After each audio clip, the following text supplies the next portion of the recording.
નમસ્તે બાળ દોસ્તો. ધોરણ 7 સત્ર 2 ની અંદર સૌ પ્રથમ ચેપ્ટર 1 પહેલિકા તેનું સંપૂર્ણ સુંદર સોલ્યુશન, સચોટ સોલ્યુશન અહીં આપવામાં આવ્યું છે.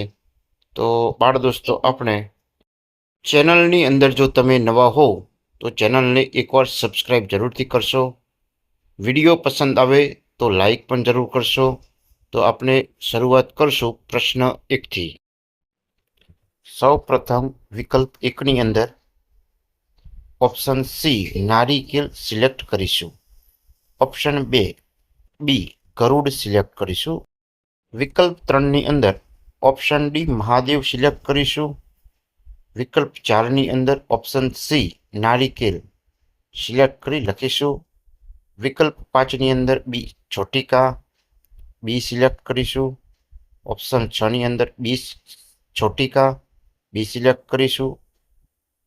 વિકલ્પ 7ની અંદર ઓપ્શન એ લેખની ઓપ્શન એ સિલેક્ટ કરી લખીશું. વિકલ્પ 8 ઓપ્શન ડી લખીશું. વિકલ્પ 9 મુગેન્દ્ર ઓપ્શન બી ખાણાની અંદર પણ લખીશું.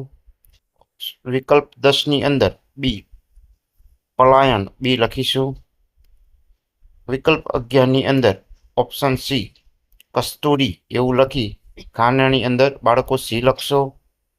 પ્રશ્ન નંબર 12 છે વિકલ્પ, તેની અંદર ઓપ્શન ડી નારિયેળ તે લખી વિકલ્પની અંદર ડી લખીશું.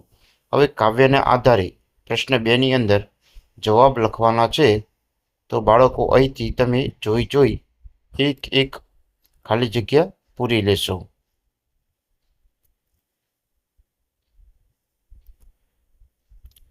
હવે બાળ દોસ્તો, ખાલી જગ્યાઓ બાદ સાચા અને ખોટાની નિશાની કરવાની છે. 1 નર અને નારીથી જન્મેલી તે સ્ત્રીનું શરીર નર જેવું છે, ખોટું. 2 તેને મોં હોવાથી તે બહુ બકવાટ કરે છે, ખોટું. 3 કલમને પકડનાર 5 આંગળીઓ તેના 5 પતિ છે, સાચું. 4 જોડો દોરીથી બંધાયેલો હોવાથી અવાજ કરતો નથી, ખોટું.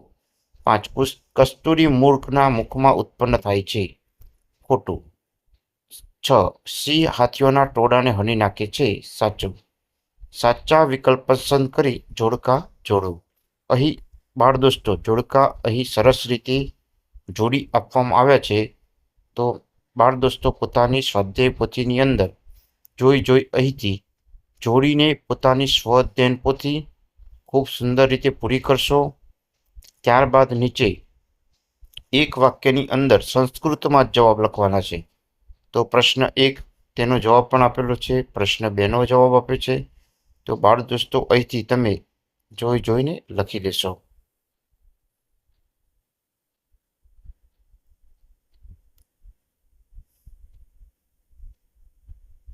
હવે બાળ દોસ્તો, પ્રશ્ન 6ની અંદર નીચેના દરેક પ્રશ્નનો ઉત્તર 1-2 વાક્યમાં ગુજરાતીમાં લખો. પ્રશ્ન 1 મહાદેવ શંકરને કેટલા નેત્રો છે? તો મહાદેવ શંકરને 3 નેત્રો છે, તેવો જવાબ બાળકો સ્વાધ્યાય પોથીમાં લખશો. 2 ચોટિકામાં કયા ગુણ રહેલા છે? તે સ્ત્રી નર અને નારીથી જન્મેલી છે, છતાં શરીર વગરની છે. મોં વિનાની હોવા છતાં તે અવાજ કરે છે અને જન્મતાની સાથે જ નષ્ટ થઈ જાય છે. બાળ દોસ્તો, વિડીયો પસંદ આવ્યો હોય તો એક લાઈક અને કોમેન્ટ જરૂરથી કરશો. પ્રશ્ન 3 જેનાથી યુક્ત હોવા છતાં પારકા પગે ચાલે છે? જોડો દોરીની સિલાઈથી યુક્ત હોવા છતાં પારકા પગે ચાલે છે.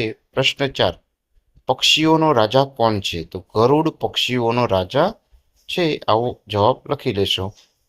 કાયર યુદ્ધમાં શું કરે છે? તો કાયર યુદ્ધમાં પલાયન કરે છે. મિત્રો, પ્રશ્ન 7 કૌંસમાંથી યોગ્ય શબ્દ પસંદ કરી પ્રશ્નના ઉત્તર લખો. અહીં પ્રશ્નો આપેલા છે, તેના જવાબ કૌંસની અંદર આપેલા છે, તેમાંથી જોઈ યોગ્ય વિકલ્પ પસંદ કરી અને જવાબ અહીંથી જોઈને બાળ દોસ્તો લખી લેશો.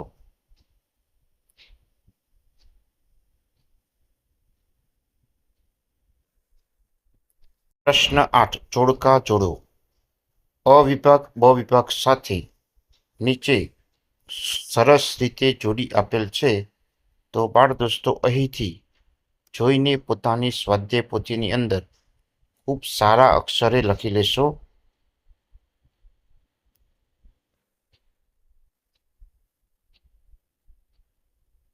પ્રશ્ન 9. નીચેના ઉદાહરણ મુજબ અન્ય શબ્દો બનાવો. અહીં ઉદાહરણ તરીકે આપેલું છે, તેને આધારે ખૂબ સરસ રીતે મેં અન્ય શબ્દો, શૂલપાણી એને લગતા, ત્રિનેત્રધારી, બધા જ શબ્દોના જુદા જુદા શબ્દો બનાવ્યા છે. તો બાળ દોસ્તો અહીંથી લખી લેશો. પ્રશ્ન 10. નીચે ઉદાહરણમાં દર્શાવ્યા મુજબ અસ્થિ નાસ્તિનો ઉપયોગ કરી વાક્ય બનાવો અને લખો. તો બાળ દોસ્તો અહીં ખૂબ સરસ રીતે વાક્ય બનાવેલ છે. તો દરેક બાળક અહીંથી લખી લેશે.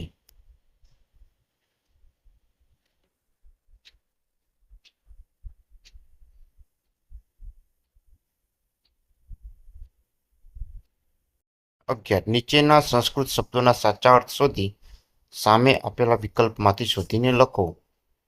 1. ઘડો, 2. વાદળ, 3. બિલાડી, 4. પતિ, 5. હાથી, 6. દાંત, 7. દ્રૌપદી, 8. ધારણ કરનાર, 9. ત્વચા. આ શબ્દો બાળ દોસ્તો જોઈને અહીંથી લખી લેશો. પ્રશ્ન નંબર 12. નીચે સંસ્કૃતના સાચા સમાનાર્થી શબ્દો તેની સામે આપેલા વિકલ્પમાંથી શોધીને લખો. અહીં તમે વિકલ્પની અંદરથી જોઈને બાળકો લખી લેશો. પ્રશ્ન 13. નીચેના શ્લોકોનો ગુજરાતી અનુવાદ કરો. પ્રથમ શ્લોકનો ગુજરાતી અનુવાદ આ મુજબ થાય. તે ઝાડની ટોચ ઉપર રહે છે, પણ પક્ષીઓનો રાજા ગરુડ નથી. તેને 3 નેત્રો વાળો છે, પણ ત્રિશૂળ ધારણ કરનાર ભગવાન શંકર નથી. તે ચરમનું વસ્ત્ર ધારણ કરે છે, પણ સિદ્ધિઓ પ્રાપ્ત કરેલ યોગી નથી. તે પાણી ધારણ કરે છે, પણ ગળો નથી. તો એ બોલો કોણ નથી કે વાદળ? તો એ નાળિયેર થાય છે. હવે આપણે શ્લોક નંબર 2નું અનુવાદ લખીશું. તે દાંત વિનાનો હોવા છતાં પથ્થર ખાય છે, જે જીવ વગરનો હોવા છતાં બહુ બોલબોલ કરે છે, જે દોરીથી સંધાયેલો છે, પારકે પગે ચાલે છે. જોડો. હવે આપણે 3 નંબરનું ગુજરાતી અનુવાદ કરીશું. કસ્તુરી શામાંથી ઉત્પન્ન થાય છે? કોણ હાથીઓના ટોળાને મારી નાખે છે? કાયર માનસ યુદ્ધમાં શું કરે છે? મૃગ સિંહ પલાયનમ. હવે આપેલા શ્લોક પૂર્ણ કરો. તો બાળકો અહીંથી આપેલા શ્લોક અહીં જોઈને તમારી સ્વાધ્યાય પોથીની અંદર ખૂબ સારા અક્ષરે લખી લેશો. હવે પ્રવૃત્તિ. તમારા વિસ્તારમાં બોલાતી હોય 4 પહેલિકા શોધીને લખો. અહીં તમે તમારી રીતે પણ તમારા વિસ્તારની અંદર બોલાતી પહેલી પણ લખી શકો છો. અહીં મેં નમૂના રૂપ લીધી છે, તેની જગ્યાએ તમે બીજી પણ લખી શકો છો. વિડીયો જો બાળકો પસંદ આવ્યો હોય તો એક લાઈક જરૂરથી કરશો. ચેનલને સબસ્ક્રાઈબ કરવાનું ભૂલતા નહીં. આ ચેનલની અંદર આપણા ધોરણ 7ના તમામ જુદા જુદા વિષય વસ્તુના સ્વાધ્યાયન પોથી, પાઠ્યપુસ્તકની સમજૂતી મૂકવામાં આવે છે. તો એકવાર ચેનલને સબસ્ક્રાઈબ જરૂરથી કરશો. Thank you.